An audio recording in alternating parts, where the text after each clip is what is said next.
Ini tidak mungkin. Sinta menganga tak percaya dengan apa yang ia lihat. Syok dengan beredarnya video tak senonohnya dengan Adi. Oh, dasar lacur lo. Menjijikan. Kau menggoda Pak Adi pasti karena dia seorang pengawas kan? Padahal dia udah punya istri lu. Kasihan bener istrinya. Gue kalau jadi istrinya pasti udah kecekek kalian berdua. Geram salah satu dari mereka mulai menyerang Sinta secara verbal. Allah, dasar wanita murahan kamu Sinta. Goyangin suami orang. Imbuh yang lain. Mereka semua pun mulai mencaci maki Sinta dan semua isi penghuni binatang pun juga disematkan untuk Sinta.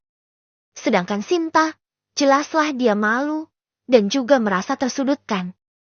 Tak lama sang leader datang. Yang namanya Sinta Anggraini dipanggil ke ruangan Pak Dewantoro. Seru Tami. Mata Sinta membulat. Ada apa saya dipanggil ke sana ya Mbah? Tanya Sinta dengan wajah yang ketar-ketir. Ya mana saya tahu. Sudah sana pergi. Mungkin ini ada hubungan videomu yang asik menggoyang itu. Jawab Tami dengan sinis. Sang leader sangat benci yang namanya perselingkuhan, apalagi dengan sang pelakornya. Siap-siap aja dipecat Wi. Sika-sika ya kali Pak Dewa tetap memperkerjakan lu dan lelaki gila selangkangan itu. Kalian tuh udah mencemari nama baik pabriknya tahu gak? Sinis mereka lagi. Mendengar itu Sinta pun semakin menegang. Ia takut kalau ia dan Adi benar-benar akan dipecat. Argalasan apalagi yang ia katakan kali ini kepada Pak Dewantoro nanti. Sika, baru juga redam video yang lama. Ini udah ada video yang lain. Siapa sih yang udah sebarin tuh video? Dan siapa yang udah ngerekam? CNN memang. Kalau aku tahu siapa orangnya, bakal ku cakar-cakar wajahnya dan bakal ku hajar habis-habisan. Batin Sinta dongkol. Dan dengan terpaksa Sinta pun menuju lantai 5 di gedung sebelah, di mana ruangan Pak Dewantoro berada. Sedangkan Adi di ruangannya asik membuka-buka laporan. Ia santai sekali karena sama sekali tidak tahu menahu tentang video tersebut. Dari hari kemarin Adi sama sekali tidak membuka media sosialnya. Dan memang Adi jarang melihat berita-berita semacam itu. Yang Adi lakukan itu hanya bermain game dan game saja jika sedang menganggur. Kring! Kring! Saat sedang sibuk bekerja, tiba-tiba telepon ruangan Adi berdering. Tentu Adi segera mengangkatnya. Dengan Bapak Adi Tama, Anda dipanggil ke ruangan Pak Dewantoro sekarang. Ucap seseorang dengan tegas. Seseorang itu adalah sekretaris Pak Dewantoro. Iya. Jawab Adi. Tatit. Panggilan pun langsung diakhiri oleh Lucy, sekretaris Pak Dewa itu. Sedangkan Adi terheran-heran. Kenapa lagi aku dipanggil ke sana ya? Apakah aku mau dipromosikan untuk naik pangkat? Gumam Adi yang malah berekspektasi tinggi. Ia merasa kinerjanya selama ini bagus jadi besar kemungkinan ia dinaikkan jabatan. Ya walau dulu ia cuma tamatan SMU, tapi kalau Pak Dewa sudah mempercayai dirinya tidak ada salahnya kan? Besar harapan Adi akan dinaikkan jabatannya menjadi seorang manajer di pabrik tersebut. Jadi supervisor pun tidak apa-apa. Hehi. Dengan tersenyum-senyum tidak jelas, Adi juga mulai menuju ruangan orang nomor 1 itu yang berada di gedung sebelah. Pabrik di tempat kerja Adi itu sangatlah besar, tentu banyak gedung-gedung di sana. Sedangkan khusus kantornya ada di tengah-tengah, tinggi menjulang sendiri karena ada 5 lantai. Selama menuju ke ruangan Pak Dewantoro, lagi-lagi banyak pasang mata yang menatap sinis Adi. Adi pun heran. Mengapa semenjak ia datang tadi mereka semua menatapnya seperti itu? Aneh. Kenapa dengan mata mereka semua ya? Pada kelilipan berjamaah kah? Ingin kucolok saja mata mereka itu. Kurang ajar sekali menatap kepala pengawas mereka dengan tatapan seperti itu. Gerutu Adi mulai kesal. Lama-lama ia tidak nyaman dengan tatapan pada bawahannya. Kini Adi sudah sampai di gedung kantornya pabrik. Dan saat menuju ruangan Pak Dewantoro, Adi mendapati Sinta sedang berdiri resah di depan ruangan tersebut. Mondar-mandir tidak jelas. Lagi-lagi Adi dan Sinta berpas-pasan di depan pintu ruangan Pak Dewantoro. Dan Adi pun merasa dejavu. Sinta, kenapa kamu juga ada di sini? Tanya Adi mulai mendekat. Rupanya Sinta sudah sampai terlebih dahulu. Tapi ia ragu dan sangat takut untuk masuk ke dalam. Jadilah ia berjalan mondar-mandir di depan ruangan Pak Dewantoro. Mas Adi. Liris Sinta dengan wajah yang ketar-ketir. Adi yang melihatnya pun mulai merasakan perasaan yang tidak enak. Ada apakah ini? Mas, video kita tersebar luas, Mas. Bagaimana ini? Ujar Sinta dengan wajah yang sangat panik. Adi mengerit. Video? Video apa? Tanya Adi sama sekali tidak mengerti. Bukankah video yang kemarin itu sudah selesai? Itu, video kita yang lagi. Belum selesai menjelaskan, Lucy sudah datang dan menegur keduanya. Kenapa kalian masih di sini? Cepat masuk. Pak Dewantoro sudah menunggu kalian dari tadi. Sentak Lucy menegur mereka berdua. Nona Lucy, sebenarnya ada apa ini? Kenapa aku dan istriku dipanggil lagi ke sini? Tanya Adi sangat penasaran. Cih. Lucy langsung mendecih, menatap sinis pada Adi dan Sinta. Dasar tidak tahu diri. Kamu sama sekali tidak merasa bersalah ya setelah melakukan mesum di kantor. Sana masuk, sebelum Pak Dewantoro semakin marah pada kalian berdua. Sinis Lucy, kemudian kembali ke meja kerjanya. Adi semakin terheran-heran. Tapi karena tidak mau membuat Pak Dewantoro marah karena menungguinya terlalu lama, Adi pun segera mengajak Sinta untuk masuk ke dalam. Ayo Sin, cepat masuk. Sebelum Pak Dewa marah. Ajaknya. Tapi Sinta malah mematung. Ia menahan tubuhnya saat Adi menggeretnya untuk masuk. Kenapa? Adi menoleh dan menatap heran istrinya. Aku takut, Mas. Bagaimana kalau kita berdua dipecat? Cicit Sinta. Dipecat? Sebenarnya ini ada apa sih, Sin? Beo Adi. Itu. Sinta pun tergagap. Sampai kapan kalian akan berdiri di luar sana? Cepat masuk. Lalu terdengar seruan Pak Dewantoro dari dalam.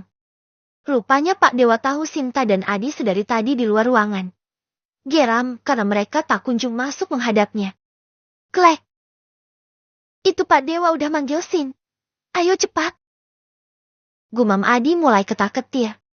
Ada apa sih ini sebenarnya? Batin Adi terheran-heran. Ceklek. Pintu dibuka pelan oleh Adi. Adi masuk dan disusul Sinta dengan kepala yang tertunduk. Sinta mulai panas dingin ditatapnya lang oleh Pak Dewantoro. Permisi, Pak. Bapak memanggil kami berdua. Ada apa ya, Pak? Tanya Adi sopan. Masih dengan wajah yang sama sekali tidak bersalah. Lah memang dia tidak tahu hal yang lagi viral itu kan? Andai tahu sudahlah Adi mati berdiri sedari tadi.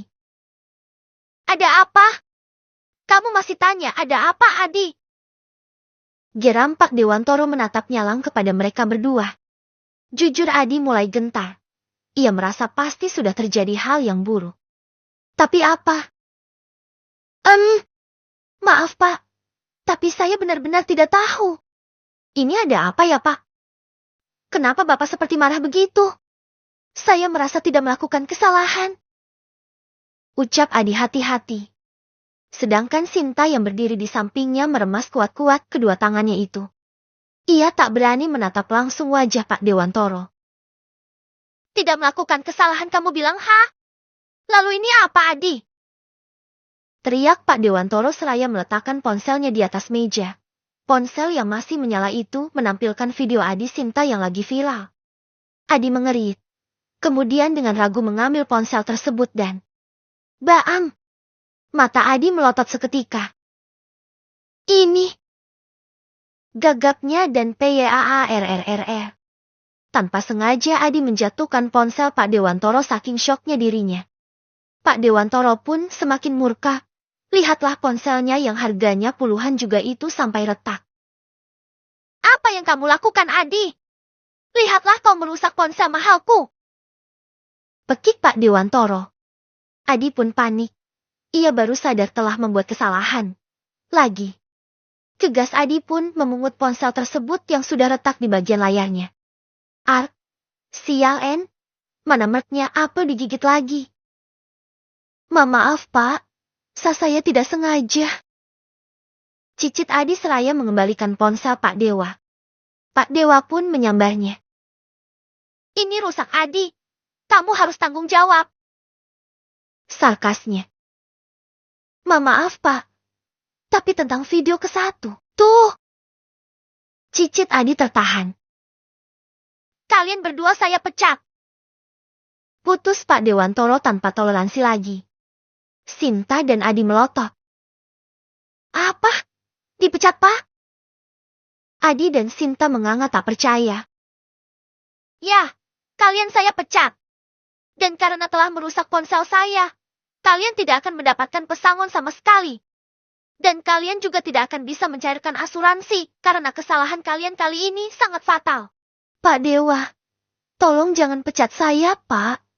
Tolong, saya ini punggung keluarga, Pak. Bagaimana nasib keluarga saya nanti kalau ayah dipecat? Adi memohon dan sangat memelas. Sinta mengangguk. Benar, Pak. Mas Adi ini tulang punggung keluarga. Tolong jangan pecat Mas Adi, Pak.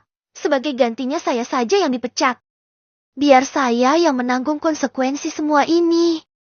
Saya tidak akan menerima pesangon apapun dan juga asuransi itu.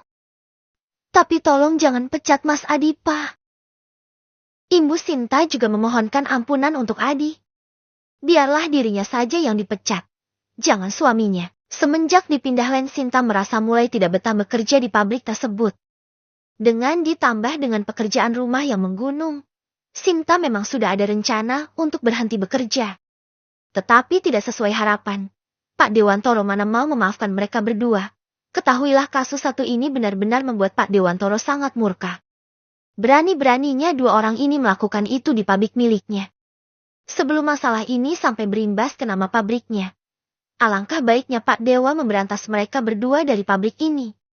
Bisa bahaya kalau netizen tahu di mana tempat Adi bekerja. Nama baik pabriknya bisa saja tercemar. Tidak bisa, kesalahan kalian sangat fatal. Sebelum pabrikku juga ikut terkena imbas akibat ulah kalian. Lebih baik saya memecat kalian. Tolak Pak Dewantoro mentah-mentah. Pak Dewa, tolong Pak. Lirih Adi menangkupkan kedua tangannya di depan dada. Kedua matanya sampai berkaca-kaca. Adi sudah mau menangis mendengar ia akan dipecat. Pak, di video tidak ada tercantum nama pabrik Anda. Jadi pabrik Anda ini akan tetap aman. Jangan pecat Mas Adi ya Pak. Janji setelah ini kami tidak membuat masalah apapun. Saya akan resign dari sini. Kata Sinta sedikit menekan suaranya. Jeram karena bosnya tetap kekeh memecat mereka. Padahal tidak ada tuh nama pabrik tercantum.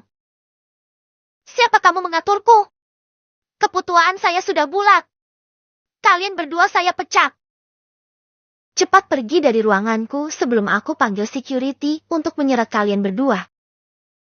Berang Pak Dewantoro karena mereka keras kepala tidak mau dipecat. Celet. Kalau sudah begini keduanya sudah tidak bisa berkata-kata lagi. Adi pun berjalan lesu keluar dari ruangan Pak Dewa. Sedangkan Sinta malah menatap nyalang mantan atasannya itu. Dasar sombong.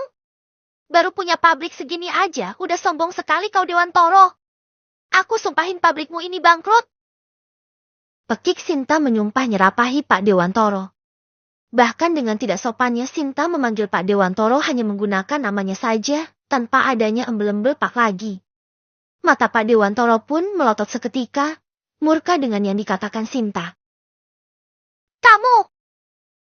Pekik Pak Dewa menunjuk ke arah Sinta. Sinta mendengus. Lihat saja, pasti suamiku itu akan mendapatkan pekerjaan yang lebih baik dari pabrik ini. Dengus Sinta kemudian pergi dengan cara membanting kasar pintu ruangan Pak Dewantoro. Braak! Pak Dewantoro pun mengumpati kelakuan Sinta itu. Adi mulai membereskan barang-barangnya. Sinta pun sama. Keduanya langsung pergi dari sana. Tidak ada pesangon maupun asuransi kesehatan mereka yang selama bekerja di pabrik tersebut. Keduanya zang, sama sekali tidak mendapatkan apapun. Dasar pezina. Sampah memang cocoknya di tempat sampah. Ya, dasar manusia-manusia menjijikan. Ternyata mereka berdua ini pasangan peselingkuh, guys. Makanya istri sahnya menggugat cerai. Dasar pelakor. Dan lakinya juga gatal sih. Jadi mau-maunya sama pelakor murahan model begitu. Mereka pun menyoraki kepergian Adi dan juga Sinta.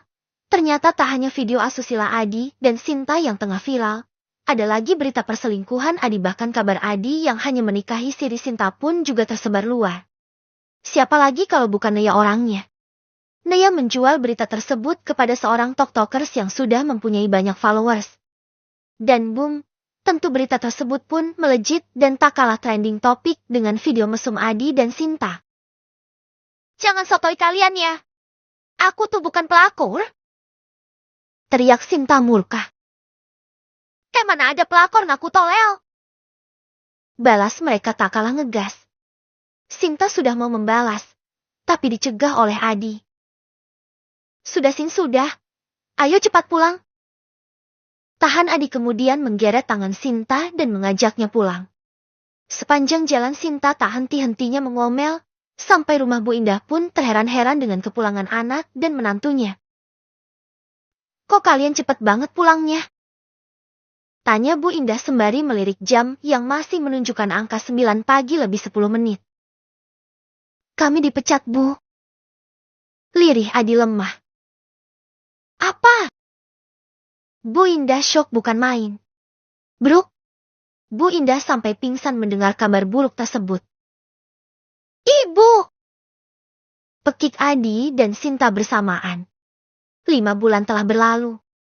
Selama 5 bulan ini, Naya sudah bekerja keras mengarang cerita ini dan itu.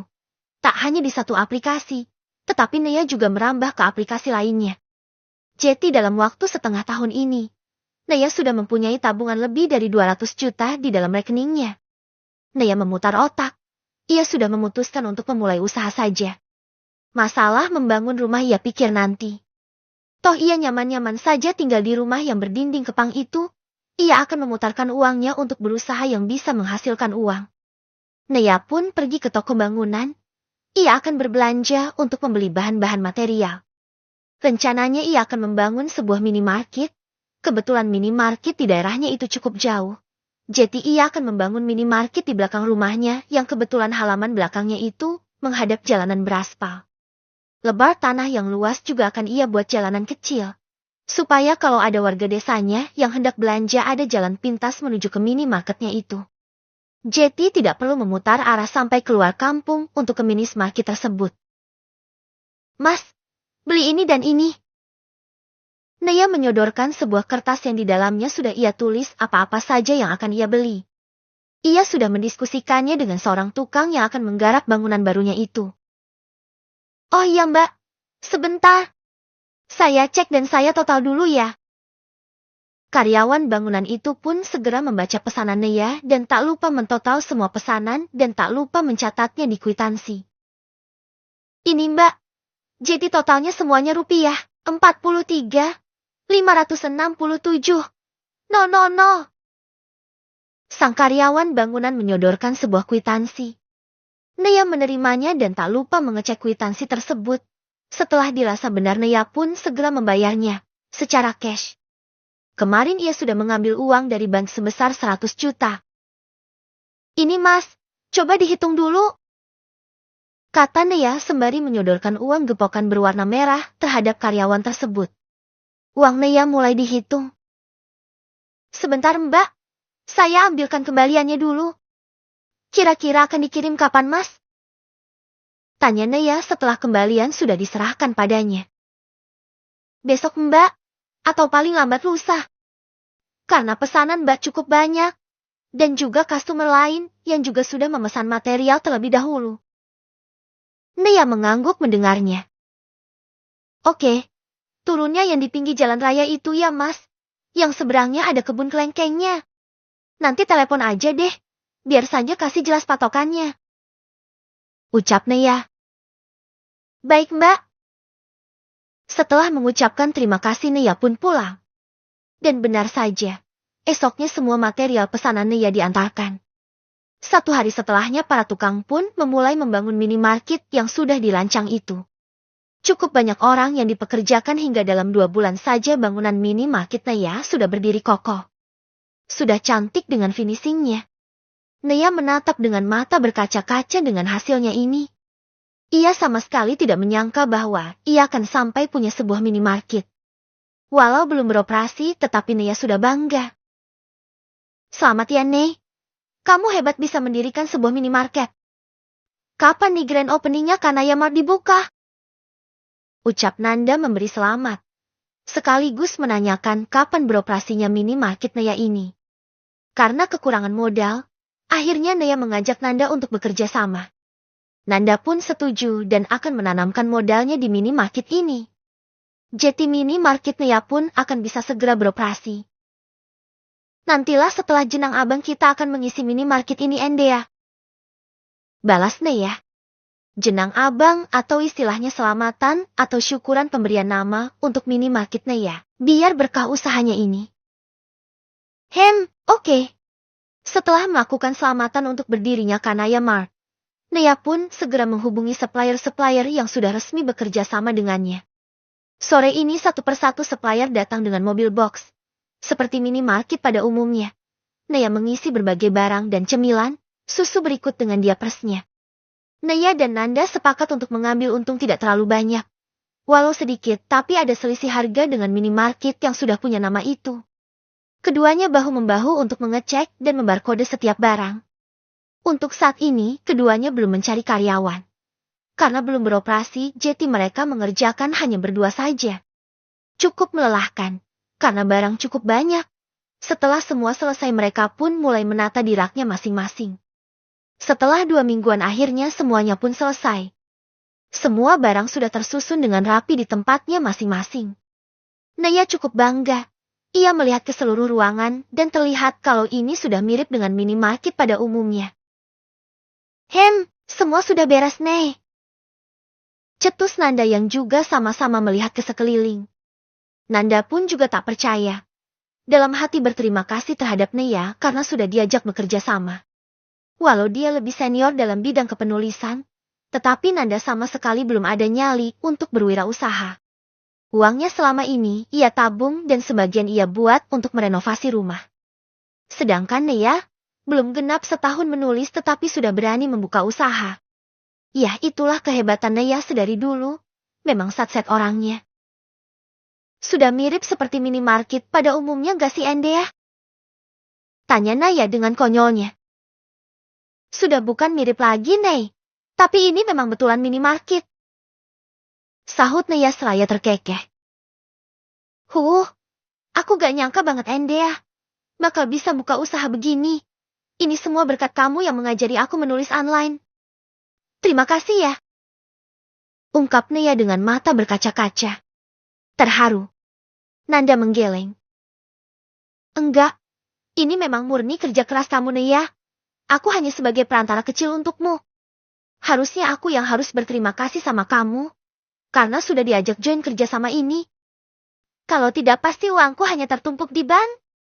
Hahaha. Balas Nanda kemudian terbahak.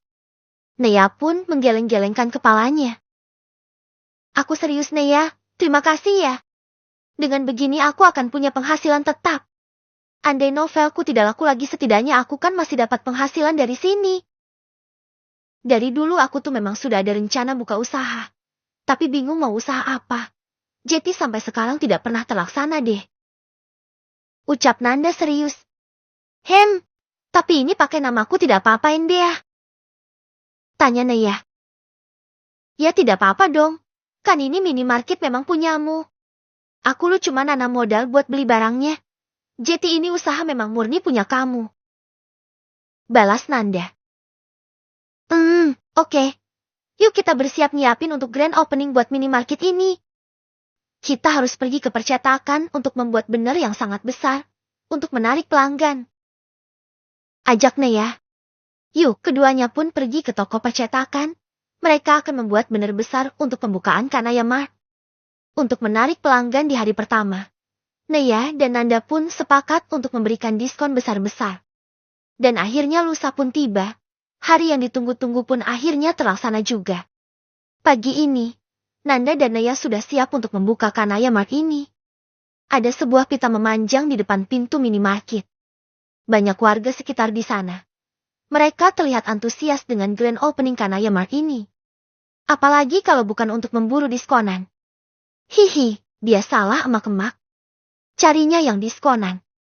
Kamu juga kan, deh. Bismillahirrohmanirrohim, dengan ini Kanaya Mart resmi dibuka. Ucap Neya sedikit lantang kemudian memotong pita berwarna merah itu. Prok, prok, prok. Para warga bertepuk tangan. Neya dan Nanda tentu bahagia.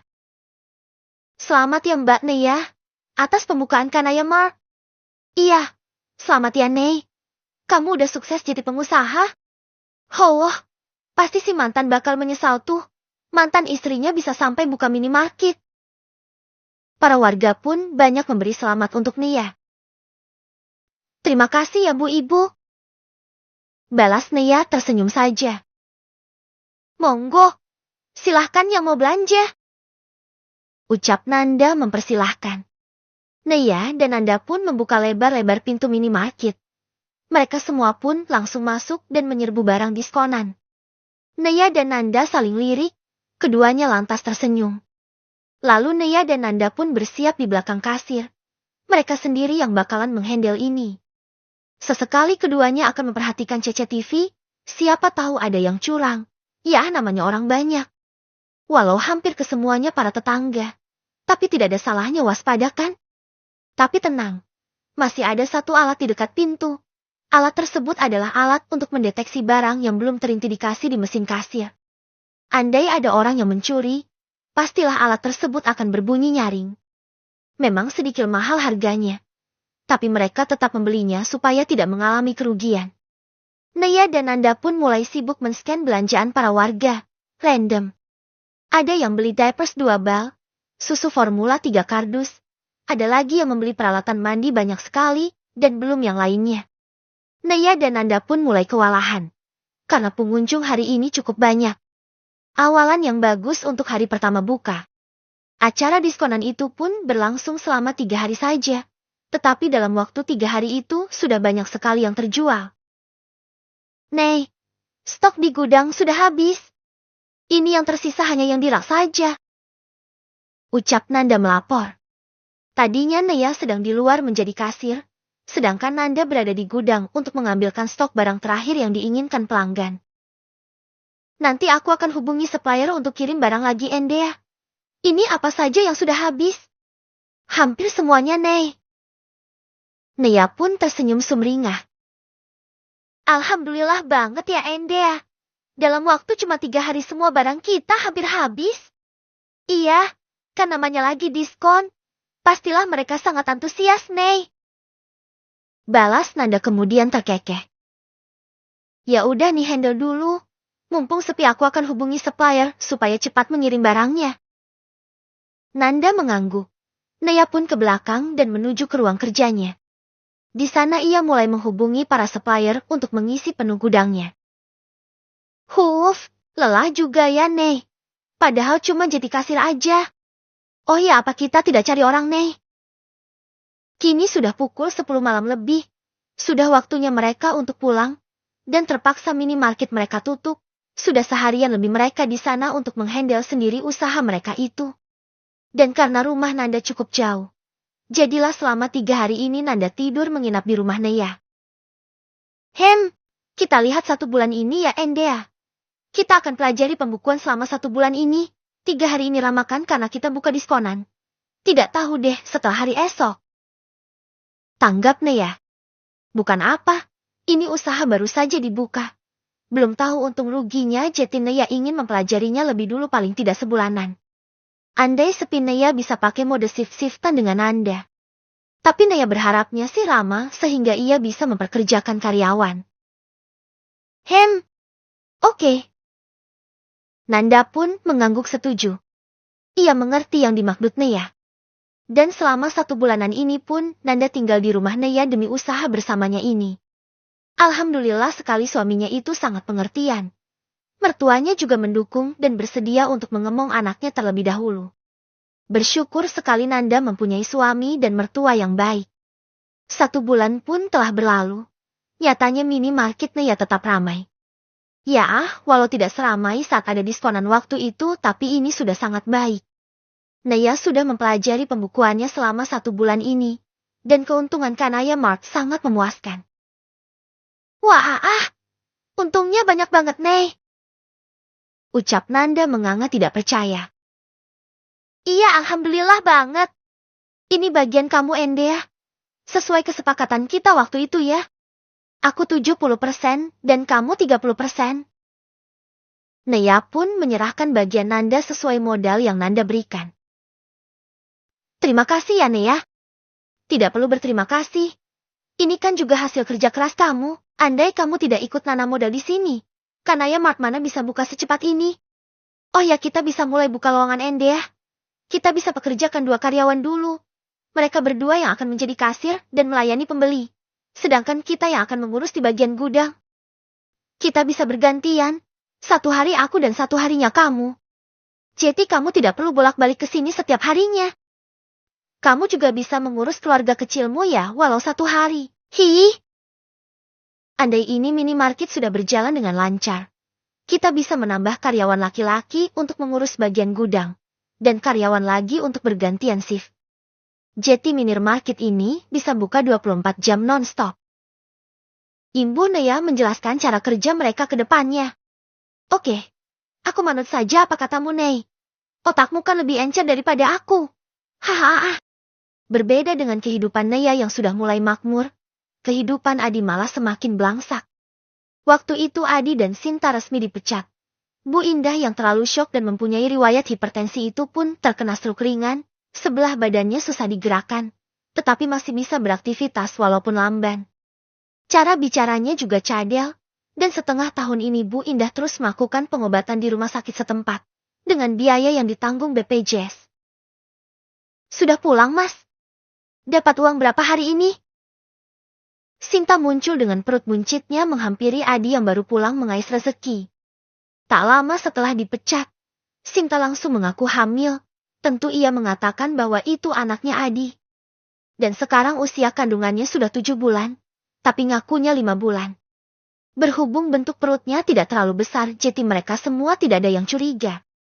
Pintarnya Sinta setiap kali diperiksa, ia tidak pernah mau diantar Adi.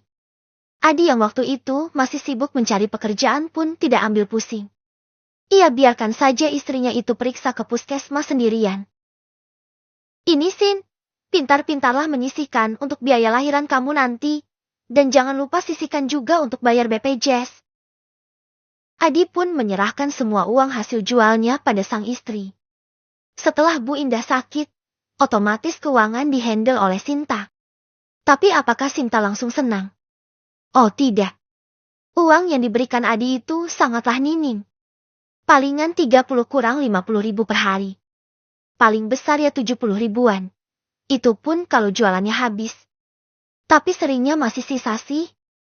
Karena dampak video mereka yang viral itu, Adi kesulitan untuk mencari pekerjaan. Sudah melamar kerja ke sana kemari, tetap tidak ada yang mau menerimanya bekerja.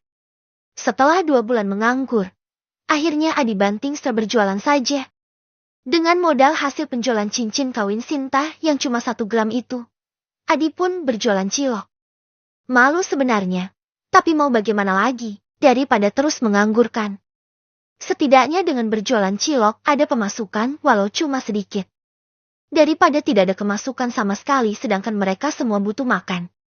Beruntung adik-adiknya sudah lulus sekolah, jadi tidak ada tanggungan Adi untuk membayar sekolah si kembar. Setelah lulus Aris langsung ikut kerja di sebuah bengkel, sesuai jurusan yang ia ambil di SMK, sedangkan Ayu, dia bekerja di sebuah toko baju dan menjadi pelayan di sana. Ijazah hanya SMK ya, jadi hanya itu pekerjaan yang mereka dapat. Sisihin gimana sih Mas? Ini loh cuma 43 ribu. Ini tuh cukup buat kita makan saja. Sentak Sinta. Ya jangan langsung dihabisin dong Sinta. Belanjanya cukup 25 ribu saja. Sisanya ditabung. Balas Adi, tetap dengan sifat patriarkinya. Sika, kamu cari kerja yang lain lah, Mas. Masa cuma jadi pedagang cilok? Malu tahu gak? Kamu pikir aku gak malu? Aku yang lebih malu, Sinta.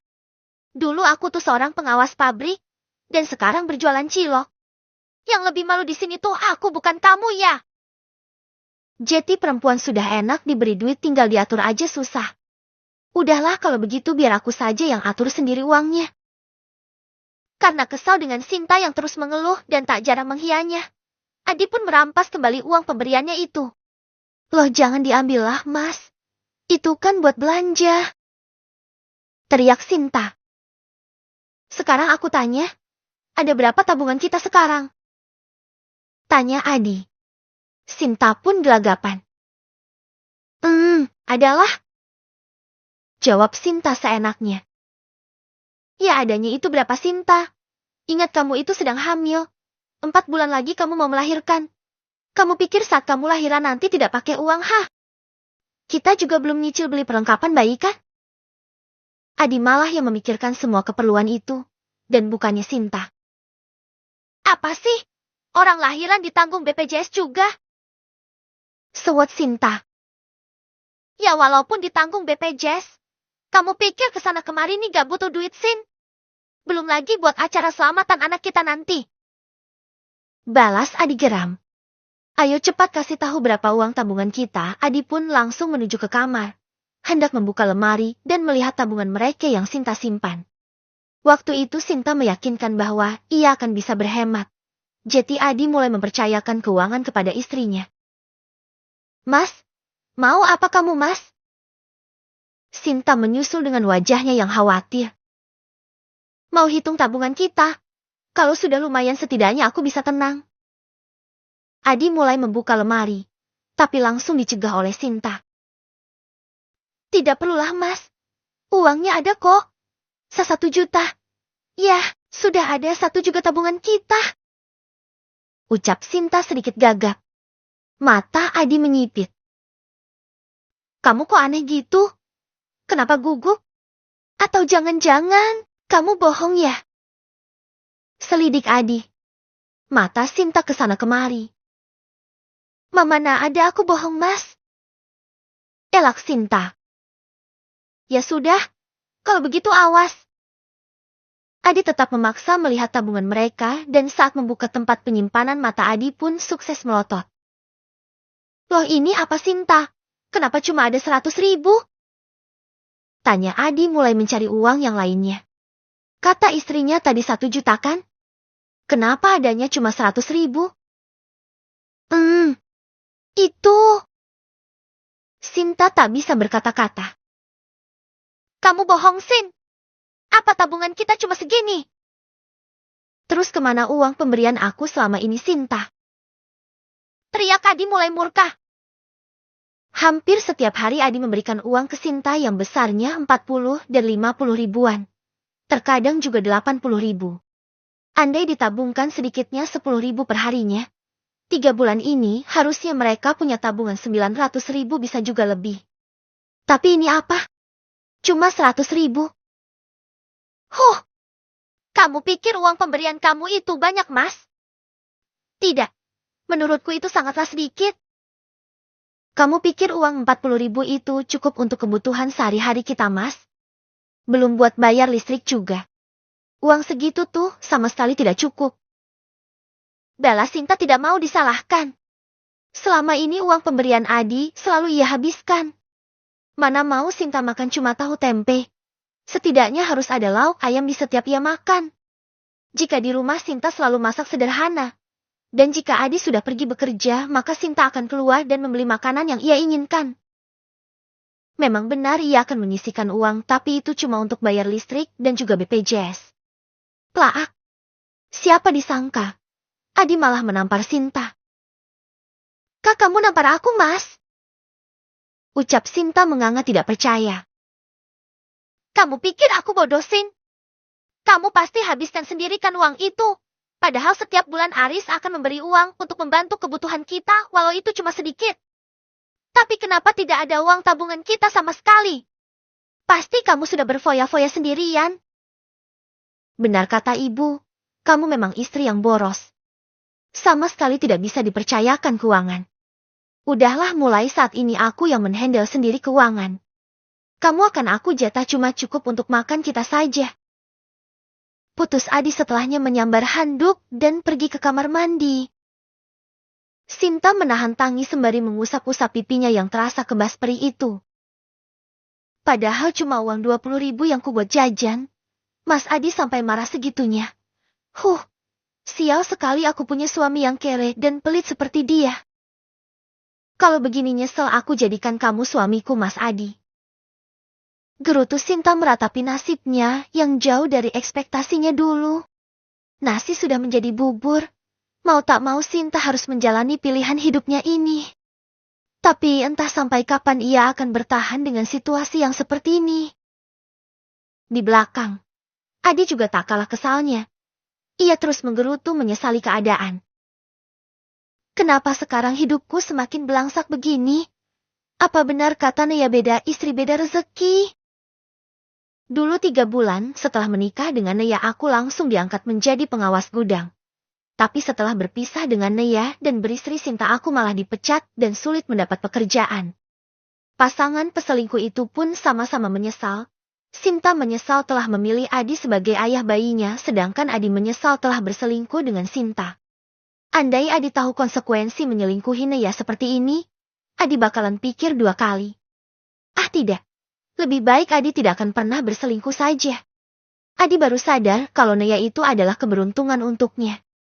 Dulu sebelum menikahi Naya, ia hanya buruh pabrik biasa, dan setelah memperistri Naya, tak lama ia langsung naik jabatan, dan setelah berpisah dari Naya hidupnya malah belangsak. Jika diurutkan begitu, memang Naya membawa keberuntungan di hidup Adi. Adi pun semakin menyesal telah menyelingkuhi mantan istrinya itu. Andai ia tidak bermain api pastilah ia dan Naya masih bersama dan artinya ia juga masih menduduki jabatan menjadi pengawas. Tidak seperti sekarang yang hanya penjual cilok keliling. Andai tidak didesak soal kebutuhan Adi pun malas untuk menjadi tukang cilok. Sinta, ngapain kamu di kamar terus-menerus? Bertelur. Cepat keluar dan bantu aku membuat cilok. Teriak Adi semakin kesal terhadap istrinya. Dari awal Sinta sama sekali tidak mau tahu dengan proses membuat cilok, hanya terima beres saja. Itu pun mengeluh dengan uang hasil penjualan cilok. Selama ini Adilah yang membuat cilok-cilok itu sendirian, tentu dengan resep dari menonton YouTube. Brak! Pintu kamar dibuka cukup kasar oleh Sinta. Dengan wajah masamnya ia pun menghampiri Adi yang duduk lesehan di karpet. Apa sih, Mas? Teriak-teriak. Memangnya ini hutan apa? Ganggu orang lagi tidur aja. Gerutu Sinta. Kamu itu ada suaminya lagi repot malah enak-enakan tidur. Cepat bantu ini. Omel Adi. Sika, biasanya juga Mas sendiri yang buat. Decak Sinta. Sudah jangan banyak protes kamu. Cepat bantu atau kamu gak bakal ku kasih uang belanja. Omel Adi mulai mengancam. Cih. Sinta mendecih, dalam hati menggerutui suaminya. Kasih uang belanja cuma 25.000 kok bangga. Dasar laki kere. Tentu saja cuma dalam hati. Mana berani dia mengucapkannya belak-belakan. Adi yang sekarang tuh kasar dan mulai main tangan. Dengan terpaksa Sinta pun ikut membuat cilok. Jangan besar-besar Sinta. Kamu mau buat aku bangkrut? Kalau besar-besar begitu bagaimana aku dapat untungnya? Gerutu Adi menegur. Is. Sinta cuma mendesis. Nih buletin. Biar aku yang ukur adonannya. Adi memberikan cuilan adonan supaya Sinta tinggal membulakannya. Dengan setengah bermalas-malasan Sinta mulai membuat bola-bola cilok. Haduh itu isiannya sedikit aja Sin. Dan rada cepet dong buatnya. Gak selesai-selesai antara. Omel Adi lagi. Kamu itu cerewet banget sih, Mas. Kesal Sinta karena Adi cerewet terus. Melebihi cerewetnya emak-emak. Lagian kamu itu bagaimana sih? Ini tuh cilok jualnya cuma 500 perak. Kamu buatnya segede gaban dan isiannya gak kira-kira. Jualan bukannya untuk malah buntung aku, Sin. Sentak Adi. Sinta mendengus. Nih lihat baik-baik. Buatnya seperti ini, kamu itu sebagai perempuan harusnya lebih pandai daripada aku. Dasar pemalas. Omel Adi sembari mengajari cara yang benar membuat cilok. Sinta manyun saja. Tak lama keluarlah Bu Indah dari kamarnya. Bu Indah berjalan sedikit tertatih akibat stroke ringan yang dideritanya. Sinta, kamu itu jadi istri yang benal. Jangan banyak membantah. Omel Bu Indah dengan cara bicaranya yang cadel. Semakin memberengutlah wajah Sinta, tapi ia enggan menyahut. Di, jajan ibu habis. Suruh Sinta beli keripik bawang di warungnya Mapiah. Pinta Bu Indah seraya duduk di sofa. Iya Bu, Nisin belikan ibu keripik bawang. Adi langsung merogoh sakunya dan memberikan uang 5.000 rupiah. Tambahinlah Mas, aku juga pengen beli jajan. Lengeh Sinta. Haduh Sin, kamu itu nanti dulu. Ibu itu lagi sakit, uangku juga pas-pasan. Nanti sore deh kalau laris aku kasih kamu uang buat jajan. Kata Adi. Wajah Sinta langsung masam seketika. Giliran ibunya yang minta ini dan itu Adi langsung memberikannya. Kalau ia yang minta pasti begitu jawabannya. Gak adil banget. Dengan wajah kesalnya Sinta menyambar uang 5.000 perak itu lalu menuju ke warung Mapiah. Dasar pelit. Cuma diminta goceng aja gak mau kasih. Aku doain kamu belangsak seumur hidup. Nanti setelah anakku lahir aku bakalan gugat cerai kamu Adi. Aku gak mau hidup sengsara begini terus-terusan. Gerutu Sinta di sepanjang jalan menuju warung Mapiah. Tapi gimana mau gugat sedangkan pernikahan kami belum diresmikan? Gumam Sinta lagi sembari mengacak rambutnya. Aku harus cepet-cepet desak Mas Adi supaya anakku ini punya status. Kan memang itu tujuanku menikah dengannya. Esok paginya sekitar jam 6:30 pagi. Adi segera berangkat menuju ke sekolahan dasar untuk berjualan di sana. Malam membuat cilok dan pagi sampai sore berjualan. Setelah dari SD Adi mampir ke pasar untuk membeli bahan untuk membuat cilok. Dilanjut sorenya ia mangkal di madrasah setelahnya berkeliling dari satu kampung ke kampung sebelah. Begitu rutinitas Adi sehari-hari. Jika habis semua ciloknya ia bisa meraup kurang lebih 100 ribuan. Tapi yang namanya dagang pastilah ada saingannya. Ternyata banyak juga pedagang-pedangan seperti dirinya. Ada yang sama jualannya cilok. Ada yang persosisan leker bakso bakar dan macam-macam lainnya. Sebenarnya kalau habis hasilnya cukup memuaskan. Tapi malunya itu yang membuat Adi masih setengah hati dalam menjalani profesinya itu. Saat hendak pulang sehabis dari pasar, tak sengaja Adi melihat mantan istrinya. Adi menyipitkan matanya. Ia ragu apakah itu benar-benar Kanaya. Itu Naya bukan sih? Kok mirip ya? Gumam Adi. Tapi karena melihat keberadaan Nanda juga, Adi pun semakin yakin kalau itu adalah Naya. Tanpa pikir panjang Adi meninggalkan motornya dan menghampiri mantan istrinya itu. Naya! Ucap Adi pada Naya dan Nanda yang baru saja keluar dari toko perhiasan. Naya dan Nanda baru saja membeli kalung emas di sana. Mas Adi? Naya terkejut. Begitupun juga dengan Nanda. Kamu benar Naya? Adi memperhatikan Naya dari ujung rambut sampai ujung kaki. Naya yang sekarang terlihat sedikit berisi dan cantik tentunya. Rambutnya yang panjang tergerai dengan indahnya. Kulit yang semakin bening wajah juga menjadi glowing. Naya yang sekarang sangatlah cantik di mata Adi. Berbeda sekali dengan Naya di saat masih menjadi istrinya. Sedangkan Naya juga tak kalah terkejutnya.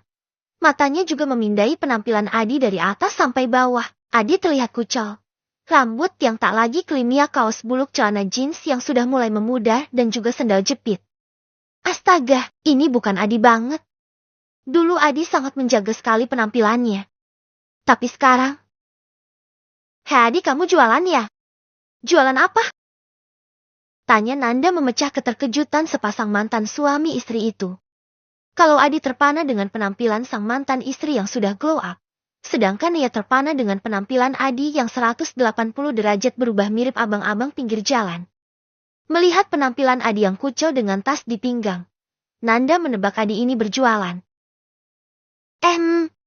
Iya. Jawab Adi gagap, malu sekali rasanya. Adi terus melirik-lirik pada Nea. Rasanya ia kembali jatuh cinta pada mantan istrinya itu. Kamu jualan apa, Mas? Tanya Nea basa-basi. Ya bagaimana ya? Sudah berhadap-hadapan begini ya terpaksa berbasa-basi. Walaupun sebenarnya Nea sangat malas berurusan kembali dengan Adi CS. Itu. Aku jualan itu. Dengan ragu dan sangat terpaksa menunjuk ke arah motornya terparkir. Nea dan Nanda kompak melirik ke arah yang ditunjuk Adi. Buahaha. Nanda malah terbahak-bahak setelah tahu Adi jualan seperti itu. Jadi kamu jualan cilok, Di? Ya ampun, menes banget sekarang kamu, Di. Ejek Nanda. Sebenarnya Nanda bukan orang yang seperti itu. Tapi bagaimana ya, Nanda itu cukup benci dengan tipe lelaki seperti Adi ya, jiwa julidnya pun keluar tanpa dikomando. Adi menunduk malu. Nea tidak ikut-ikutan tapi dalam hati cukup senang dengan yang dialami mantan suaminya itu. Tag! Nea menyenggol pelan lengan Nanda supaya Nanda berhenti dengan tertawanya. Apa sih? Udahlah, orang seperti Adi tuh memang pantas dapat karma seperti itu, Nei. Dulu dia kan pelit banget sama kamu. Gak pernah mau kasih nafkah padahal dia gajinya besar. Dan sekarang lihatlah, Allah membalasnya dengan memberi rezeki yang pas-pasan. Di, andai dulu kamu memuliakan istrimu, hidupmu pasti bakalan lebih sukses, tidak belangsak seperti ini. Kata Nanda ceplas-ceplos. Sama sekali tidak memikirkan perasaan Adi. Pikir Nanda supaya pikiran Adi itu terbuka. Jika menzolimi istri itu sama saja membuat hidupnya susah. Dan terbuktikan sekarang. Adi diam dan hanya menundukkan kepalanya. Yang dikatakan Nanda ada benarnya. Andai dulu ia tidak berselingkuh dari Nea, ia pasti masih bekerja di pabrik dan mempunyai gaji berjuta-juta. Tidak seperti sekarang yang cuma dapat uang recehan yang besarnya tidak lebih dari 50.000. Adi mengepalkan kedua tangannya. Walau Adi membenarkan ucapan Nanda, tapi tidak seharusnya Nanda menghinanya dengan terang-terangan seperti ini. Di depan muka umum pula. Sial memang teman Nea ini. Kenapa? Kamu marah? Kenapa harus marah? Memang yang kukatakan benar kan, Di? Sekarang nikmati saja semua karmanya karena kamu dan keluargamu dulu sudah menzolimi Nea. Kalau lupa Nea itu anak yatim dan piatu loh, Di. Kata Nanda lagi. Yuk, Nei. Kita lanjut ke butik yang aku rekomendasikan waktu itu. Kita kan mau hadirin seminar buat para penulis. Besok pagi kita sudah harus berangkat ke Jakarta loh. Nanda langsung menggeret Nea dan meninggalkan Adi yang cuma berdiri seperti patung. Seminar? Penulis? Apa maksudnya? Gumam Adi sama sekali tidak mengerti dengan yang diucapkan Nanda.